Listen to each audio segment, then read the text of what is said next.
Item ಯಾವುದೇ ಇರಲಿ try ಮಾಡಿ ಆಚಿ ಚಿಕನ್ ಮಸಾಲಾ. ಇನ್ನು ಈ ಕೊಲ್ಲಿ ಯುದ್ಧ ಎಲ್ಲಿಗೆ ಬಂದು ನಿಂತ್ಕೊಂಡಿದೆ? ಈ ಸಂಧಾನ ಮಾತುಕತೆ ವಿಚಾರಕ್ಕೆ ಸಂಬಂಧಪಟ್ಟಂತೆ ಏನಾದ್ರೂ ಒಪ್ಕೊಂಡ್ಬಿಡ್ತಾ ಅಮೆರಿಕ ಮತ್ತು ಇರಾನ್?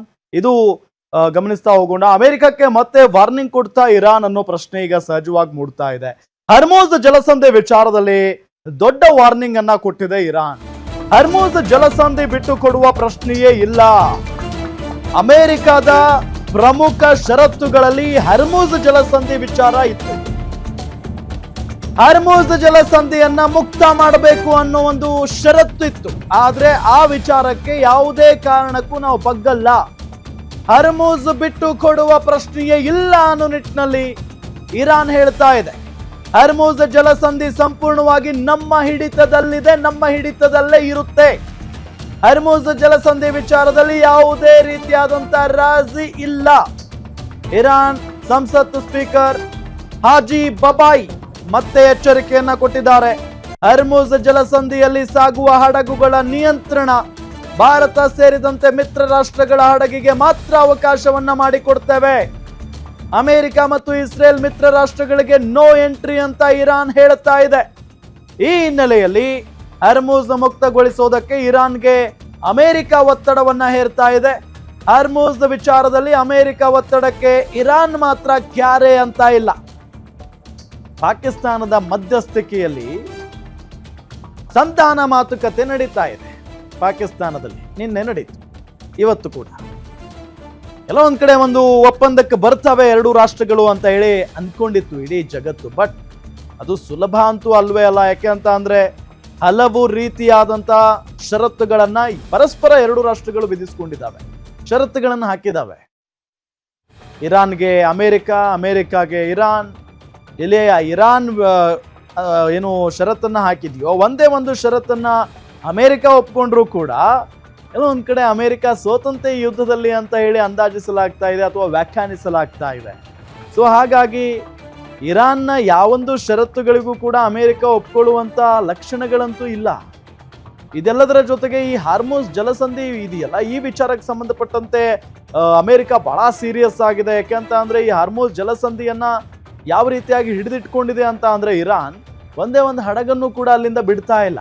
ಇದರಿಂದ ಇಡೀ ಜಗತ್ತಿಗೆನೆ ಸಮಸ್ಯೆ ಆಗ್ತಾ ಇದೆ. ತೈಲ ಸಮಸ್ಯೆ ಆಗಿರ್ಬೋದು, ಗ್ಯಾಸ್ ಸಮಸ್ಯೆ ಆಗಿರ್ಬೋದು. ಹಾಗಾಗಿ ಹರ್ಮೂಜ್ ಜಲಸಂಧಿ ನಮ್ಮ ಹಿಡಿತದಲ್ಲೇ ಇರುತ್ತೆ, ನಮ್ಮ ಹಿಡಿತದಲ್ಲೇ ಇರಬೇಕು ಅನ್ನೋ ನಿಟ್ಟಿನಲ್ಲಿ ಇರಾನ್ ಮತ್ತೊಮ್ಮೆ ಧ್ವನಿಯನ್ನ ಎತ್ತಿರೋದು. ಹಾಗಾಗಿ ಇದು ಅಮೆರಿಕಕ್ಕೆ ಒಂದು ತರ ಮುಖಭಂಗನೆ. ಇದೇ ವಿಚಾರಕ್ಕೆ ಸಂಬಂಧಪಟ್ಟಂತೆ ಡೀಟೇಲ್ಸ್ ಕೊಡ್ತಾರೆ ನಮ್ಮ crime bureau head S K Manjunath. News desk ಇಂದ ನೇರ ಸಂಪರ್ಕದಲ್ಲಿ ಜಾಯಿನ್ ಆಗಿದ್ದಾರೆ. ಮಂಜುನಾಥ್, ಈ ಅಮೆರಿಕ ಏನೇ ಹೇಳಿದ್ರು ಕೂಡ ಇರಾನ್ ಬಗ್ಗುವಂಗೆ ಕಾಣಿಸ್ತಾ ಇಲ್ಲ. ಏನಾಗಬಹುದು ನೆಕ್ಸ್ಟ್? ಈ ಮಾತುಕತೆ ಏನಾಯ್ತು ಅಂತ ಎರಡು ರಾಷ್ಟ್ರಗಳ ನಡುವೆ?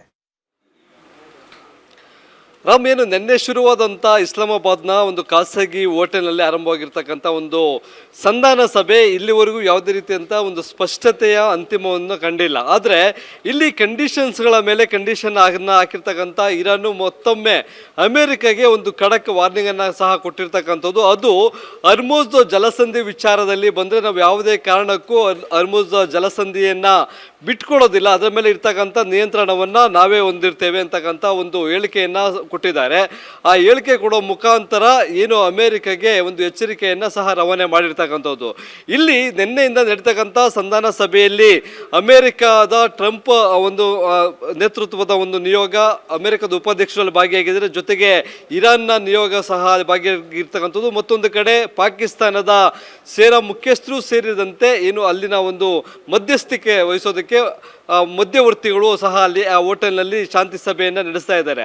ಅದರಲ್ಲಿ ಮೊದಲಿಗೆ ಏನು ಕೆಲವೊಂದು ನಿರ್ಬಂಧಗಳನ್ನು ಹೇರಲಾಗಿತ್ತು. ಇರಾನ್ನ ಆಸ್ತಿಗಳನ್ನು ವಶಪಡ್ಕೊಂಡಿರ್ತಕ್ಕಂಥ ಅಮೆರಿಕ ಮತ್ತು ಇಸ್ರೇಲ್ ಆ ಒಂದು ಆಸ್ತಿಗಳ ಮೇಲೆ ಇರ್ತಕ್ಕಂಥ ನಿರ್ಬಂಧಗಳನ್ನು ರಿಲೀಸ್ ಮಾಡಬೇಕು ಅಂತಕ್ಕಂಥ ಒಂದು ಕಂಡೀಷನನ್ನು ಹಾಕಿತ್ತು.